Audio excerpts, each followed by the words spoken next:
Man United fan, how are you feeling with this result in the end? We come in at in such a dramatic way.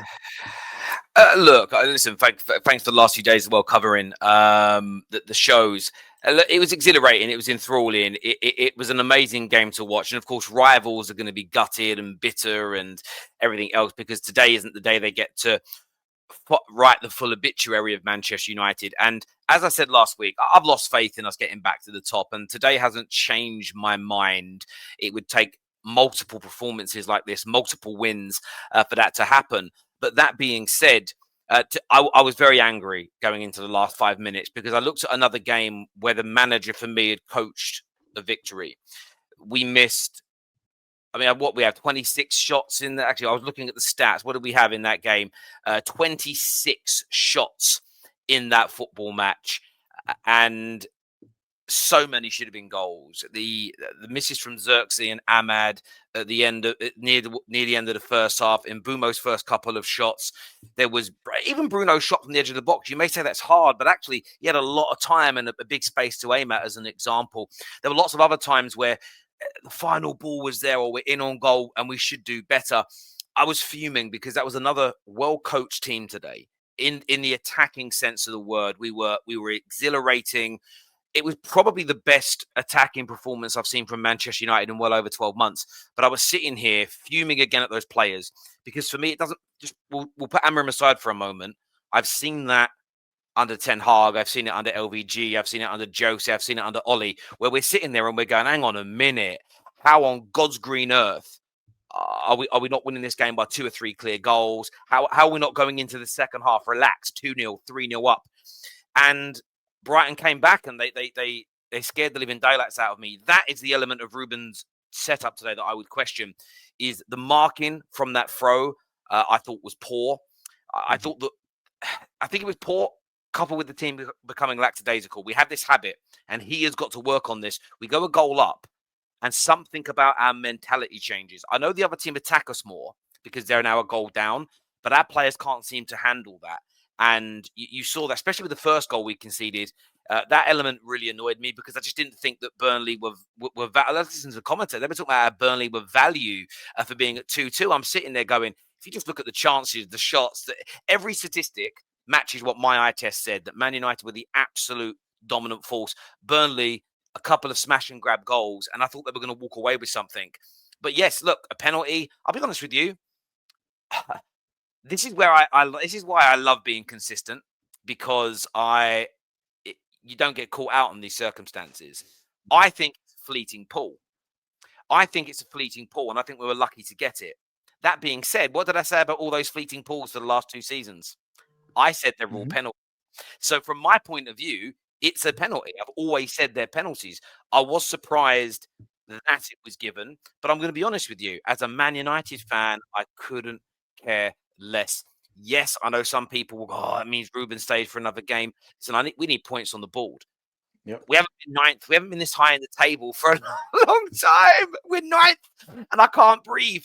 But yeah, look, on a real level, there were some really, really good parts of today. And again, I look at the performances. So I can walk away today happy that we won because our overall performance across the 90 minutes was the best we've seen so far this season.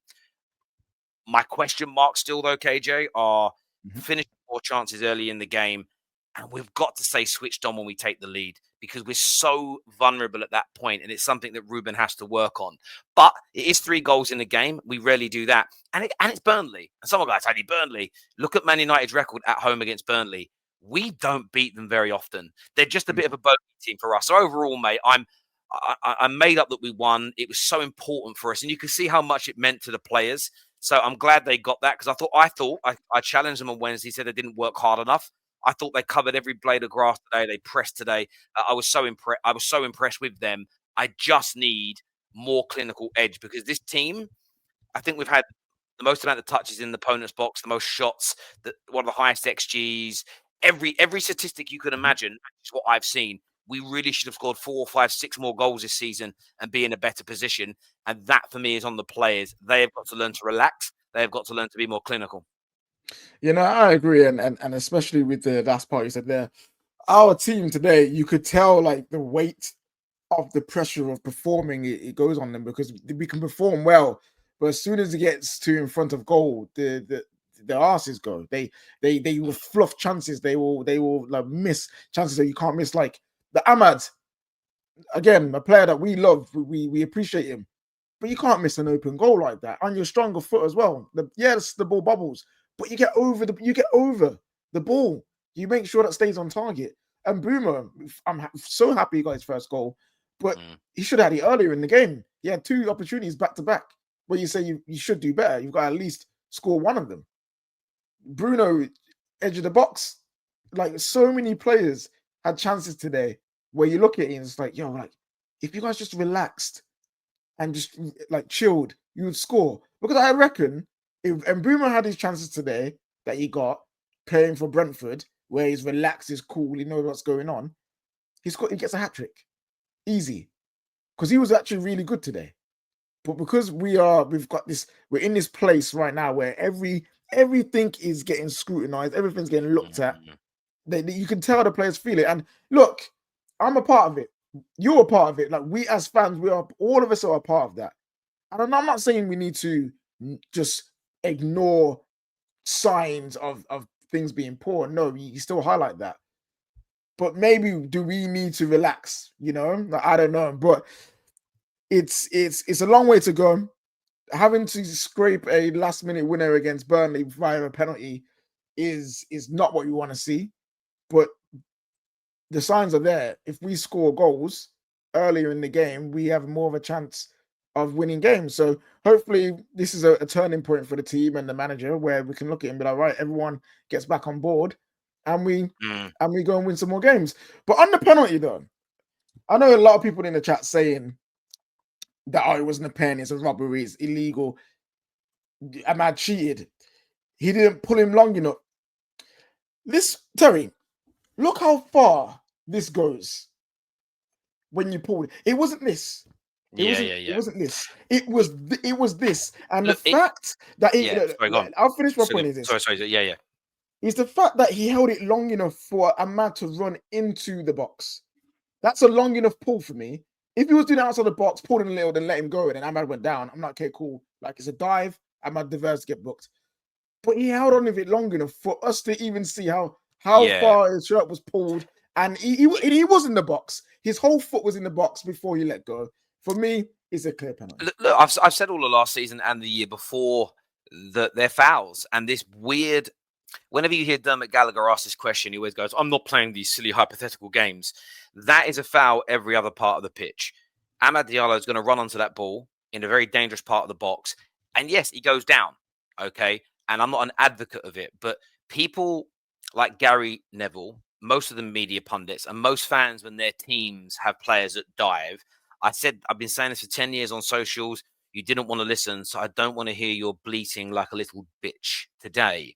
And that is that we are setting the precedent that it's okay to go down, because people like Gary Neville would say, well, you've got to go down because otherwise you don't get the fouls. And then everybody starts to go, yeah, it's okay when my players dive. So Ahmad today has only followed suit compared to every other player that's come before him. Ahmad was still a youth, bruv. Ahmad was still in his dad's ball bag when we were justifying diving in the Premier League. So he's gone down. But the thing is, if he doesn't go down, he doesn't get the foul. And that's where the refereeing has to be looked at. But it is a foul. At the end of the day, he's got away from his man. He's going to run onto the ball in a dangerous area of the box, and he's being pulled. I'm so glad they're getting rid of that fleeting pull bullshit. I called it out all of last season because that is a foul. And what is a fleeting pull? You know as well as I do at elite level sport. A split second is everything, especially in those tight quarters. You hold onto someone's shirt for a second, and it stops their run. You may stop them from getting onto the ball. It should always be penalised. It really should. And Ahmad, listen, I'm glad he got the penalty because he was someone I was really looking at the end of this game, because I really wanted to nitpick. I really wanted to nitpick and look at individuals and say, do you know what? Who could have done more for us today? And he was one of them. He wasn't the only one, Ahmad, but he was one of them where I'm looking at it and I'm going, you need to start being more clinical. We all rate you. We all love you. We all see your skill. Much better today when he attacked. See the way he was running at fullbacks today. Last week, I know that everyone wants... There's a lot of people that want Amorim out, so they're focusing on tactics. But like I said at the last game, why was he not running at fullbacks? He was doing that today, but he's got to add a better final ball, and he's got to add more goals to his game, because we are pinning him up as one of our stars, and we're Manchester United, and we must have high standards on these players. So I thought that from him. Obviously, Cunha being injured today is a real sour. Leaves a bit of a sour taste because I thought he was majestic when he was on the football pitch, and I think we might have scored more goals had he have stayed on, because he's just a little bit more dynamic than Joshua Zirkzee. But I just wanted to give a shout out to him. But I want to talk about a player before we go to super chats. I know we've got people backstage. I want to speak about a player, KJ.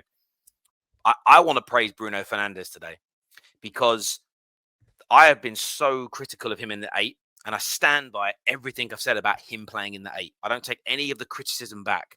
But today, he was fantastic. Whether most amount of recoveries on the pitch, the amount of highest level of chance creation, as an example, did his job fantastically. Yes, you can point to 2 or 3 passes where he gave the ball away, but I don't care, because that is normal and natural for most midfield players. I saw Scholes do it, but this is what I want to see from him, that type of performance. And the composure at the end, after missing that penalty last week, knowing exactly how important this win was. Just want to give Bruno Fernandes a shout out, because everyone knows I rate him. I will criticize him heavily when he deserves it, but he deserves praise today, because if you've watched Bruno Fernandes today, 8 or no 8, and you don't praise that performance, that just tells me that your agendas against players is more important than the club. And if you think that criticism is about holding the standards high so you get better, then praise will also create encouragement, which can make you better. We must praise good performances, whether you like the player or not. So I wanted to shout out Bruno Fernandes and Kobbie Mainoo as well, because I thought Kobbie came on. I thought he was absolutely brilliant today. So listen, Amorim, you saw what he did today. You saw what he did in the second half against Grimsby. Give Kobbie more time, because we need that young man. Yeah, we do. And I was happy that he brought on Kobbie at halftime as well, to give him actual minutes instead of like 10 minutes when the game's gone, or we're so desperate that he's got to go and show the world how good he is in 10 minutes. Like, that's not fair. But he got a good run at it. And so someone made a good point on a show yesterday. Is like, in terms of Kobbie playing, the reason why he wants to leave is because he wants game time, but he needs to be, maybe he just needs to sit down, work hard, and be understood to Bruno. But but that made me think, but he was playing with Bruno for like 2 years. So it's not like he's never played with Bruno before, and now he's just decided to get fed up. He's been playing with Bruno. And when you see them both on the pitch, you see what they can bring to Manchester United. And yes, Bruno Fernandes gets a lot of stick. A lot of stick. He's probably the most critically analyzed player in the Premier League. He could cough and they'll say he's moaning. Like, that's the thing. He's so criticized, so microanalyzed, that to take that pen and to have the mentality to put everything behind him from last week and secure it in that way. Big props to Man United, and big props to Bruno, and well done to Man United. We've got some super chats here that we want to go through. Can you do Joshua Jacks first? Because I've got to go in a few moments. But I also want to just hear from Durag Diaries when he comes on for a second. So I just want to say hi to my brother. I'll say hi. So yeah, he says, look, even though we got the 3 points, this is still unsustainable. All this to beat Burnley at home. Like, I'm seeing people saying this is why the system works. Like, what about the other 30 to 40 games? See, this is the thing. I know I said this to you. I said it to Lou and a few people backstage after Wednesday's game. I said, this is the issue as well. And this is about, I'm not saying today should change anybody's mind. The same as I'm not going to get carried away. I'm going to praise today in isolation. But I need to more understand what you mean by the system working. Defensively, I agree with you. But Man United have created, and we've played a real dichotomy of teams. We've actually played 3 teams that represent the entirety of the Premier League. Title contenders, actually the bookies' favourites right now in Arsenal, a really solid mid to high mid-table team in Fulham, and a relegation candidate. And across all those 3 games, you average it out each weekend, we have quite literally been the team that is now sitting in a space of most entries into the box, high XG, most shots on goal, most shots on target, but with the lowest conversion rate. So there are elements of this system that absolutely work. And I think this is why I push back on these opinions. It doesn't mean you shouldn't criticize Ruben and go, see, it works. I agree. But we can't look beyond problems that will translate, that will migrate and metastasize into the next manager, into the next. We have to, as a football club, be honest, and we have to be transparent and look at root cause analysis. And I've said this when we've won this season today, and I'm saying it when we lose, because I don't have an agenda other than one thing. And you and I spoke about this a lot last night, KJ. My agenda is I want Man United to be better. And I know everybody will say the same thing, but I don't think it. I think what we do say does carry a little bit of weight and does seep into what our football club does, what our players think and feel. We know this because Gyökeres did the hair thing. He obviously watches social media. But for me personally, it's very much about, I look at a game like today, and this is where I get a little disheartened, is that when we played well against Arsenal, we didn't win. It was like, fuck this. Played well today and won. It's still, fuck this. For me, it's a case of, you've got to enjoy your wins, man. Just as a fan, you've got to enjoy your wins. That's my message on that. But look, KJ, there's a few more super chats and I'll jump off. Sorry. We got some super chats here. It's funny enough, the contrast to what Joshua Jack said. Nabil coming out with, I thought the system didn't work. My God, some fans are stupid. In all seriousness, we need a midfielder and a goalkeeper and a great win. I don't think this win just automatically makes the system work and everyone should let it go. Like Terry said, we can't be feast or famine. Yes, we won the game, enjoy the win, but we still got a long way to go. We do need a midfielder and we do need a goalkeeper for sure. Question, how can you expect the team to have a good mentality when the manager showed an emotional stability of a teenage girl in the press conference? Well, here's the thing. Yes, Amorim needs to control his emotions better. He's admitted that himself. He's said that many times and he's working on that. I think he needs to control his emotions better to help with the players. But at the same time, this ain't nothing new. This ain't like Amorim came and suddenly the mentality's gone down to pot. It's literally been here for years. So it's something that Man United as a club need to find a way to fix. It's true. And I wouldn't even say that. I actually thought what he said in his press conference yesterday made, actually, if you're a grown man, if you've got children, if you had a real job, you'd understand it. You have moments as a parent at 3 o'clock in the morning. He said it. Sometimes I hate my kids. He said that. Sometimes you're changing in a nappy at 3 o'clock in the morning and you're exhausted, and you get the sickest, most horriblest thoughts in your mind for a split moment. Even when you're this age, sometimes one of your kids or a nephew or mouth off at you, and you have this instinct of, I could hit you in the face. It's like a split second where you want to go whack like this, but you don't, right? All Ruben did was express this. There are days where people want to quit their jobs, but they don't. What I thought he said was the most human thing I've heard from a Man United manager in a long time. And then I saw really weird people online go, that's a weird thing to say. I was like, brother, I think you need to read the room. I think you're the weird one for not thinking like everybody else does. But brother, I'm going to shoot because